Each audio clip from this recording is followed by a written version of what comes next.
नमस्कार, आपका स्वागत है गेवाड़ न्यूज में। आज हमारे साथ हैं मदन बिष्ट जी, दोरहाट के विधायक। सर, आपका बहुत बहुत स्वागत है गेवाड़ न्यूज में। धन्यवाद। सर, कल दोरहाट में सबसे पहला सवाल वही पूछेंगे कि नगर पंचायत कार्यक्रम किया गया, वहां पे मशीनों का उद्घाटन किया गया, आपको नहीं बुलाया गया, तो क्या किस नजरिए से देखते हैं सर आपको इसको? अब ये सोच सोच का फर्क होता है। बेसिकली सरकारी कार्यक्रम होता है, ये सरकार इसमें पैसे देती है, इसमें विधायक का रहना जो होता है बहुत। हम तो कहते हैं हम आते नहीं आते, जाते नहीं जाते। वैसे तो हमें जाना चाहिए था, लेकिन हमें किसी ने निमंत्रण तक उसमें भेजा नहीं था, लेकिन जबकि ये सरकारी प्रोग्राम था। तो एक तरीके से माना जाए कि जो है सरकारी संस्थाओं का भाजपाईकरण हो गया, ये कहना चाह रहे हैं आप? बिल्कुल, हर चीज में हो गया है, हर चीज में। आप मुझे बताइए ना, किस में नहीं हुआ है? कहते कुछ है, करते कुछ है। अभी तो रुको, अभी तो 24 तक से बैठे हैं। 24 तक देखना इस देश का क्या हाल होगा।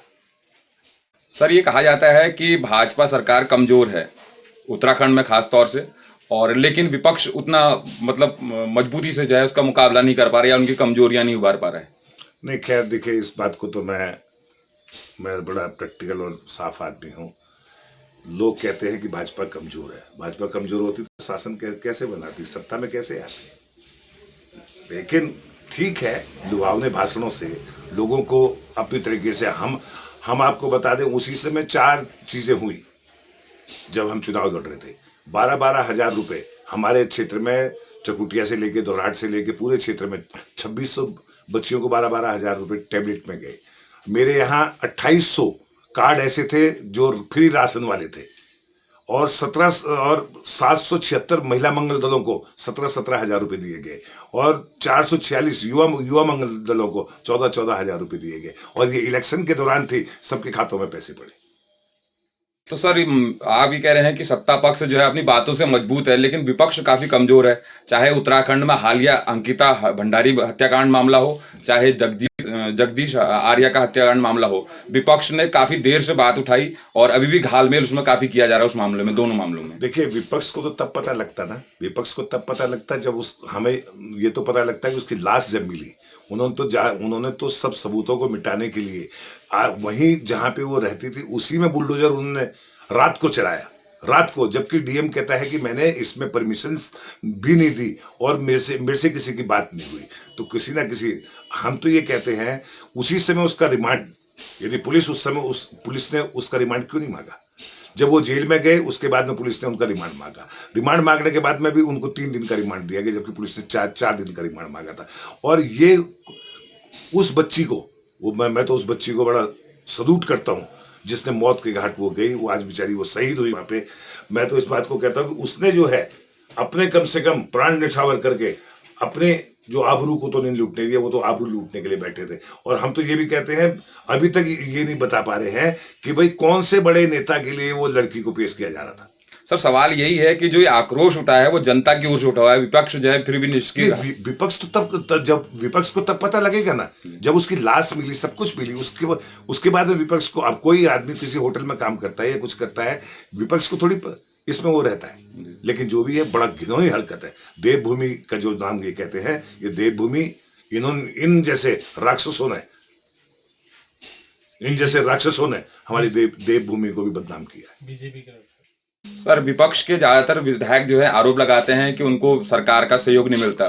क्या आपके साथ ऐसी देखा जा रहा है कि आपके क्षेत्र को जो है उपेक्षित किया जा रहा है सरकार की ओर से? मैं तो कहता हूँ आरटीआई का जमाना है। जब मैं विधायक था, मेरी सरकार थी, हमारी सरकार थी, 12 से लेकर 17 तक कम से कम 300 पौने 300 करोड़ रुपए के काम मैं लाया और हमने किए। आप अपने चकुटिया को लगा लीजिएगा, आपके गैस एजेंसी से लेके, आपके तटबंधों से लेके, आपके चकुटिया मासी रोड से लेके, आपके डिग्री कॉलेज की बिल्डिंग से लेकर, और आपके गैस गोदाम से इंटर कॉलेज की मासी रोड बिल्डिंग से लेके मासी चकुटिया रोड, हॉस्पिटल में तो हाँ, अपना बाजार के रूप में भी, हॉस्पिटल में भी हमने उस समय वो किया था सरकार ने। देखिए, हम भी देखते हुए आ रहे हैं। पिछले 5 साल की आप तुलना कर लीजिएगा, पिछले 5 साल में बीजेपी की सरकार रही, क्या काम हुए।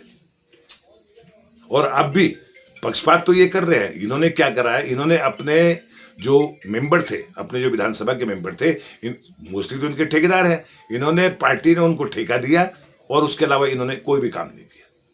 सर तब आप सरकार में भी थे, तब आपके लिए आसानी थी। सवाल ये है कि अभी आपकी उपेक्षा हो रही है जन कार्यों को लेकर सरकार के नहीं, द्वारा। देखिए, पैसा ही नहीं है, कंगली सरकार है, पैसा ही नहीं है। आप बताइए, 88,000 करोड़ का बजट पास करते हैं, 72,000 करोड़ में हम उधारी में है।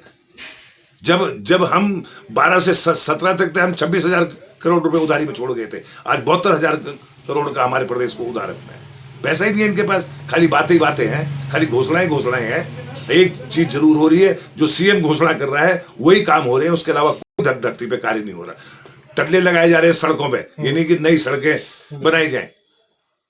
सर विपक्ष को लेकर मैंने कई सवाल पूछे, कांग्रेस को लेकर कई सवाल पूछे, और आप भी कई मंचों पर जो है कांग्रेस के कई सुधार की बात करते हैं, वो बार बार आप करते हैं। सर वो क्या है? सर देखिए, अपनी बात कहने का हक, हम किसी के गुलाम नहीं है, मदन बिष्ट किसी का गुलाम नहीं है, कोई पार्टी का या किसी का। जो बात हमारे दिल में आती है, हमारे जहन में आती है, और जो जनता के साथ होता है, मदन बिष्ट वो आदमी है जो बात कितना बड़ा नेता हो उसके सामने रखने की ताकत भी रखता है। तो सर आपके कहे पे बदलाव भी होता है? किस पे? बिल्कुल होता है, क्यों नहीं होगा, क्यों नहीं होगा भाई। हम भी 40 साल से कांग्रेस के कार्यकर्ता के रूप में भी रहे हैं, तो हमें भी पता है कि कांग्रेस किस हिसाब से चलती है। जब तक हम संगठन को और ज्यादा मजबूत नहीं करेंगे तो कांग्रेस को आगे बढ़ना भी थोड़ा सा हुआ है। सर एक सवाल जो है, नेशनल स्तर पे राहुल लगातार यात्रा कर रहे हैं, भारत यात्रा, और क्या आपकी योजना है अगले लोकसभा चुनाव को लेकर? देखिए, लोकसभा का चुनाव 24 में। देखिए, अब मैं राजनीतिक बात में, मैं अभी इन्होंने 3 महीने का राशन, फ्री राशन फिर बढ़ा दिया है। मेरे को ये लगता है, देश चाहे हमारे नीचे हो जाए, देश की व्यवस्था नीचे हो जाए, अर्थव्यवस्था नीचे हो जाए, मेरे को ये लग रहा है अभी ये लुभावने तरीके से 24 तक राशन को भी ये फ्री करेंगे। और ये देश की श्रीलंका की जीडीपी ग्रोथ क्या है हमारे देश का? आज बिजनेसमैन है बेचारा, छोटा से छोटा रेडी पटरी वाला है, महंगाई की कितनी बड़ी मार है। 80-80 रुपए किलो टमाटर प्याज हो रहे हैं। महंगाई की बात कोई नहीं कर रहा, बेरोजगारी की बात कोई नहीं कर रहा। इस देश, हमारे देश में सबसे बड़ी बात तो ये है, जहां आर्मी के अंदर 4 साल के अग्निवीर पैदा कर रहे हो भाई, ये तो पहली बार हिस्ट्री में हुआ है। और जबकि हमारे पहाड़ में तो 1,25,00,000 की जनसंख्या में 2 रेजिमेंट है, एक कुमाऊं रेजिमेंट है, एक गढ़वाल रेजिमेंट है। तो हमारे बच्चे 4 साल में क्या करेंगे? पहले तो ये सबसे बड़ा गलत डिसीजन जो लिया भारत सरकार ने, ये इस पे लिया है। इसमें सब यूनाइटेड, जो बीजेपी से अलग विचारधारा के लोग हैं, वो सब एक होके, यूनाइट होके चुनाव लड़ेंगे। उसमें नेता कौन होगा ये बाद में तय होगा, लेकिन इस बार 24 का बीजेपी का इतना जल्दी आसान नहीं है कि वो सत्ता में दोबारा से फिर भी बैठे। चलिए सर, बहुत बहुत धन्यवाद, आपने हमसे बातचीत करी। Thank you.